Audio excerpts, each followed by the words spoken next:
Doctor మరి జలుబు like ఏదైతే కోల్డ్ ఉందో అది కూడా పిల్లల్లోనే ఎక్కువ కనిపిస్తుంది ప్రెసెంట్ ఉన్న సిచ్యువేషన్ వల్ల. సో అవి రావడానికి ప్రధాన కారణాలు ఏంటి? వాటిల్లో కూడా ఏమైనా టైప్స్ ఉన్నాయా? ఒకవేళ వస్తే ట్రీట్మెంట్ మీరు ఏ విధంగా ఇస్తారు? ఈ కోల్డ్ కాఫ్ మెయిన్ గా రావడానికి మనం ఇందాక డిస్కస్ చేసుకున్న 90% వైరల్ ఇన్ఫెక్షన్స్ ఉంటాయండి. అండ్ అలా కాకుండా కొంతమందికి అలర్జిక్ రైనైటిస్ అంటాము. అలర్జిక్ రైనైటిస్ అంటే వీళ్ళకి చాలా అంటే ఏదన్నా సింపుల్ డస్ట్ కానీ, మన గాల్లో ఉండే పోలెన్స్ కానీ, ఒక్కొక్కసారి బెడ్ లో ఉండే మ్యాటర్స్ ఉండే టర్మైట్స్ కానీ, లేదంటే ఏదన్నా పెట్ డాగ్ నుంచి వచ్చే ఫర్ కానీ, పీజియన్స్ ఎక్స్క్రిషన్ నుంచి వచ్చే ఇష్యూస్ కానీ, లేకపోతే క్యాట్ ఫర్ నుంచి వచ్చే ఇష్యూస్ కానీ, ఒక్కొక్కసారి ప్లాంట్స్ నుంచి ఒక్కొక్కసారి కొన్ని పోలెన్స్ రిలీజ్ చేస్తాం, వాటి వల్ల వచ్చే పోలెన్స్, దాని వల్ల కూడా పడకపోయే ఛాన్స్ ఉంది. ముఖ్యంగా కన్స్ట్రక్షన్ డస్ట్, పొల్యూషన్ డస్ట్, వీటన్నిటి వల్ల కూడా పడకపోయే ఛాన్సెస్ ఉంటాయి. ప్రతి పిల్లలు కాదు, కొంతమంది పిల్లలు మాత్రం సెన్సిటివ్ ఉంటారు. అంటే డస్ట్ ఎలర్జీ అంటున్నారు. డస్ట్ ఎలర్జీ, అలర్జీస్ అంటాం. ఎగ్జాక్ట్ అలర్జీస్ అంటే ఇవన్నీ మనం ఇంతకు మాట్లాడుకున్నాం. ఏ థింగ్ పడకపోయినా అలర్జీ. సింపుల్ గా కొంతమందికి మసాలా వాసన పడకుండా కూడా అలర్జీ వచ్చేస్తుంది. వీళ్ళలో మాత్రం ముఖ్యంగా ఈ కోల్డ్ సీజన్స్ లో, వింటర్ సీజన్స్ లో మాత్రం కోల్డ్ ఎయిర్ ఒకటి యాడ్ ఆన్ అవుతుంటుంది. ఎయిర్ అంతా డ్రై ఉండదు అనమాట, అంటే హ్యూమిడిఫైడ్ ఉండదు ఎయిర్, ముఖ్యంగా కోల్డ్ సీజన్స్. దీనివల్ల వాళ్ళకి నేసల్ ఇరిటేషన్, నేసల్ కంజెషన్, ముక్కు కంజెస్ట్ అవ్వటము, దానివల్ల కోల్డ్ ఉండటం, ప్రొలాంగ్డ్ డ్యూరేషన్ ఆఫ్ కోల్డ్ అంటే ఎక్కువ రోజులు ఉండటం, దీన్ని అలర్జిక్ రైనైటిస్ అంటాం. ఇది వైరస్ వల్ల కాకుండా అలర్జీస్ వల్ల కూడా వస్తాయి. కొంతమంది పిల్లల్లో మాత్రం వైరల్ ఇన్ఫెక్షన్స్ వల్ల కామన్ గా వస్తుంటాయి.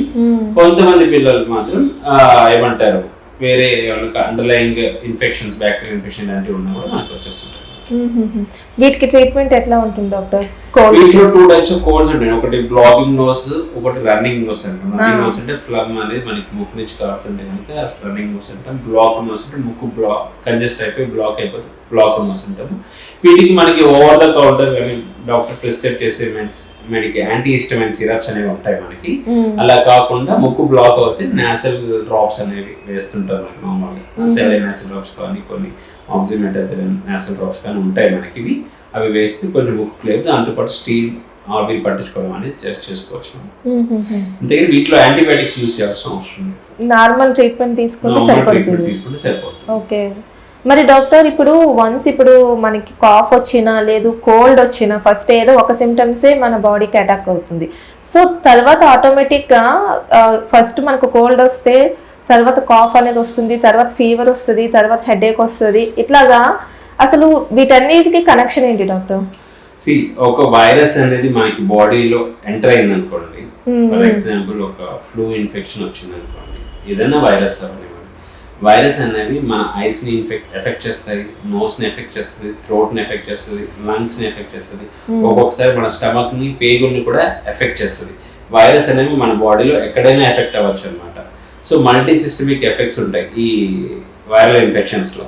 సో తద్వారా సెమియాలజీ అంటే మన కోల్డ్ అయినా ఫస్ట్ రావచ్చు, కాఫ్ అయినా ఫస్ట్ రావచ్చు, లేదా కాఫ్ కోల్డ్ వచ్చి 2-3 days తర్వాత ఫీవర్ రావచ్చు, 2-3 days తర్వాత మోషన్స్, వామిటింగ్స్ కూడా అవ్వచ్చు, ఒకేసారి ఫీవర్ విత్ వామిటింగ్స్ అవ్వచ్చు. ఒక వైరస్ లో ఆ ఇండివిజువల్ పర్సన్ బట్టి, ఆ స్ట్రెయిన్ బట్టి, ఆ వైరల్ లోడ్ బట్టి సిమ్టమ్స్ అనేవి మనకి ఉంటాయి అన్నమాట. ఒక్కొక్కలా ఉంటాయి. ఇలానే రావాలనేది ఏమి ఉండదు. అంటే ఒకే వైరస్ వీటన్నిటికీ కారణం అంటున్నారా? లేదండి, డిఫరెంట్ వైరస్. ఈవెన్ ఒక వైరస్ కూడా ఒక్కొక్క పర్సన్ లో ఒక్కొక్కలాగా సిమ్టమ్స్ చూపిస్తుంది. కోవిడ్ అనేది కొంతమందికి లంగ్స్ ఇన్ఫెక్ట్ అయ్యి, కొంతమందికి వాసన రాలేదు, కొంతమందికి దగ్గు వచ్చింది, కొంతమందికి జ్వరం వచ్చింది, కొంతమందికి బాడీ పెయిన్స్ వచ్చాయి. అన్ని సిమ్టమ్స్ అందరిలో ఉండాల్సిన అవసరం లేదు. ఒక్క బాడీ బట్టి, ఆ స్ట్రెయిన్ ఆఫ్ ద వైరస్ బట్టి, ఆ వైరల్ కౌంట్ బట్టి మనకి సిమ్టమ్స్ అనేవి మారుతుంటాయి మనకి. అది ఓకే డాక్టర్. బట్ మన ఈ వైరస్ అనేది ఒక వైరస్ కాదండి, థౌజండ్స్ ఆఫ్ వైరస్. బట్ నేను ఏం అడుగుతున్నానంటే ఇప్పుడు వన్స్ ఒకసారి కోల్డ్ కానీ లేదా ఫస్ట్ కాఫ్ కానీ వస్తే తర్వాత 1 by 1 మనకి ఇవన్నీ సిమ్టమ్స్ అన్ని వస్తాయి, ఆటోమేటిక్ గా వస్తాయి. అట్లా ఎందుకు జరుగుతుంది అని అడుగుతున్నాను నేను. అదే మనం ఇందాక అనుకున్నాం కదా, వైరస్ అనేవి మనకి డిఫరెంట్ పార్ట్స్ ఆఫ్ ది బాడీలో ఎఫెక్ట్ చేస్తుంటది కాబట్టి ఇట్స్ కామన్లీ ఎక్స్పెక్టెడ్ థింగ్స్ అనమాట. ఈ కాఫ్, కోల్డ్, ఫీవర్ ఇలాంటివి ఉండటం అనేవి. ఎందుకంటే ఆ వైరస్ అనేవి ప్రతి టిష్యూని ఎఫెక్ట్ చేసే ఛాన్స్ ఉంటుంది. మన ముక్కు కానుంచి, కళ్ళ కానుంచి కింద థ్రోట్, లంగ్స్ వరకు ఎఫెక్ట్ అయ్యే ఛాన్సెస్ ఉంటాయి. అందుకని మనకి కామన్ గా ఎక్స్పెక్ట్ చేస్తుంటాం ఇలాంటి టైమ్స్. ఓకే.